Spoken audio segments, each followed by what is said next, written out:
Thank you for joining us. Science and Public Policy, all one word, scienceandpublicpolicy.org. We're going back to Lord Christopher Monckton, 3rd Viscount of Monckton and Brenchley, the leading voice in the fight against the foundation of world government, the climate cult, which Al Gore admits will be a new religion. We're going back to him in just a moment. If you want to understand these people and see the UN's own documents, their own statements, understand what they will set up if they're successful, a total eco-tyranny of collectivism, transferring our money to these criminal bureaucrats, you need to get my film, Endgame Blueprint for Global Enslavement, on DVD. You can get this film free for a limited time when you order my newest film, over 2 hours long, Fall of the Republic, detailing the climate scam, the fraudsters, how they're running the scam, what they plan to do with it, how to beat them. You can also get free T-shirts for a limited time that spread the word against the globalist at Infowars.com and the online video bookstore Freedom Paraphernalia, as the media has called it. Pro-liberty T-shirts to spread the word, meet like-minded people, free T-shirts available for a limited time at Infowars.com. You can also get 5 months free in the New Year's special that will end in a week and a half. It will end January 15th. You can get 5.5 months free right now and watch the simulcast of the radio show. The radio show is obviously free on AM and FM, shortwave, satellite. But the streaming video, 15 cents a day, or if you get the 5+ months free, it's even less than 15 cents a day at prisonplanet.tv. You can download the high-quality video archives, share them with friends, you name it, at prisonplanet.tv. Okay, Lord Monckton, long segment. Sorry for the breaks interrupting your statements there. We were getting into fraud, and the head of the IPCC openly profiting with Gordon Brown paying taxpayer money to shut down ancient high-quality jobs that have been there for a long time, to ship them there for his profit. There's so many other instances, and there's the classic ClimateGate emails. Ben Santer, 3 weeks ago, the interview aired on True TV. Top ratings for that show, by the way, #1 show on True TV, showing the interest, where Ben Santer admits, finally admitting what you exposed years ago, that he removed 5 separate sections from the UN IPCC report on man-made global warming, where their own scientists said man wasn't doing it. Perhaps we should revisit that and more of where ClimateGate is right now. Lord Monckton. Right. Well, that's quite an agenda. Let's finish off on Dr. Pachauri, shall we?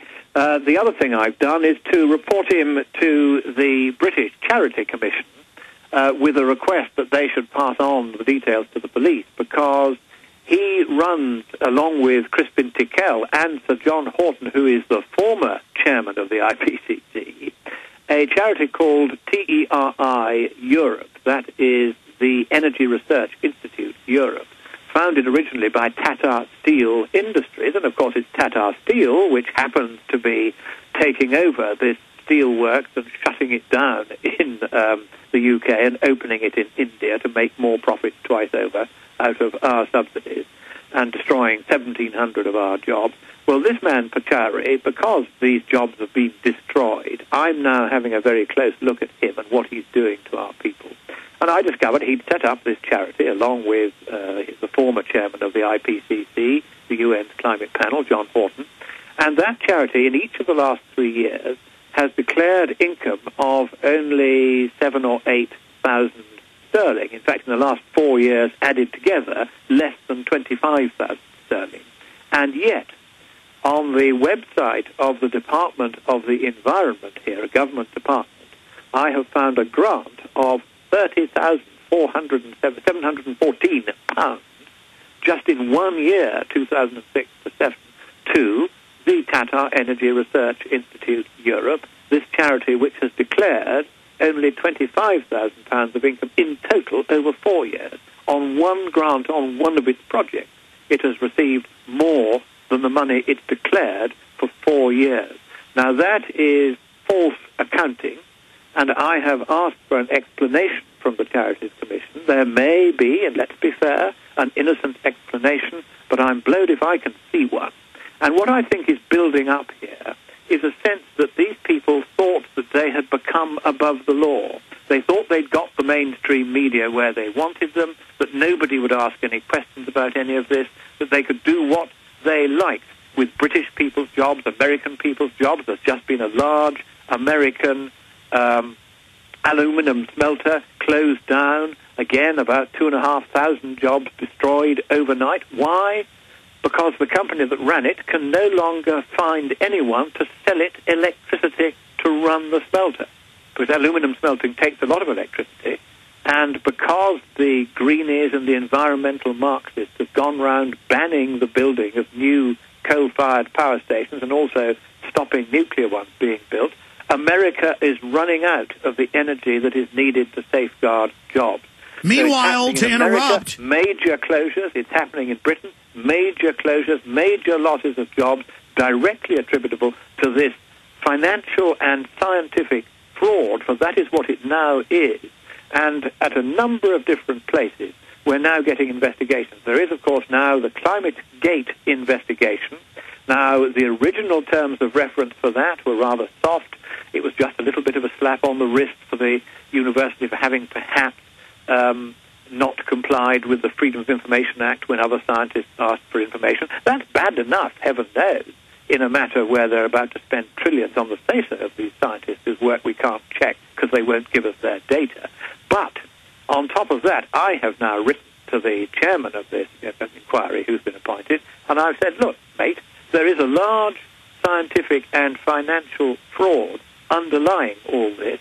And since I am named in these ClimateGate emails, because they don't like me very much, as you can imagine, these nasty scientists who are trying to undermine the world with their bogus science, I've said since they've named me in very uncomplimentary terms in these emails, I want the right of reply by having the right to explain to the inquiry why I say that it is a financial and scientific fraud, and I'm going to produce all the evidence I've built up of what these particular people who are named in the ClimateGate emails as writing to each other in furtherance of this fraud, I'm going to show what they've done over the years.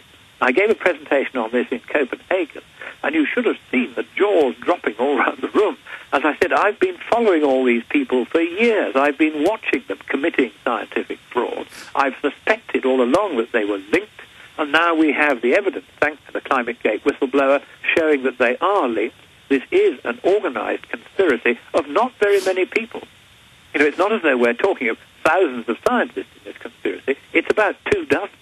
Lord They Monckton. have effectively driven the whole show by being absolutely vicious to any scientist who dared to disagree with them. They've had scientists sacked from their jobs. They've had them threatened. They've had them bullied. They've denied access to the peer-reviewed journals to them. They've stopped them getting their material into the UN's climate report.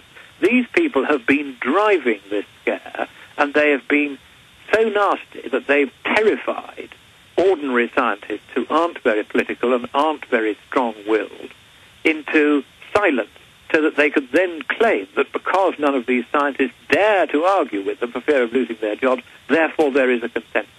And that, of course, is the nastiest kind of fraud.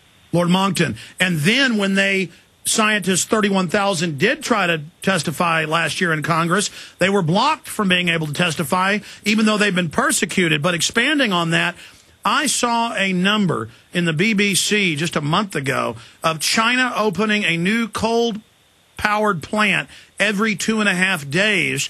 And right here in Texas, in East Texas, I have some family land and family that lives there.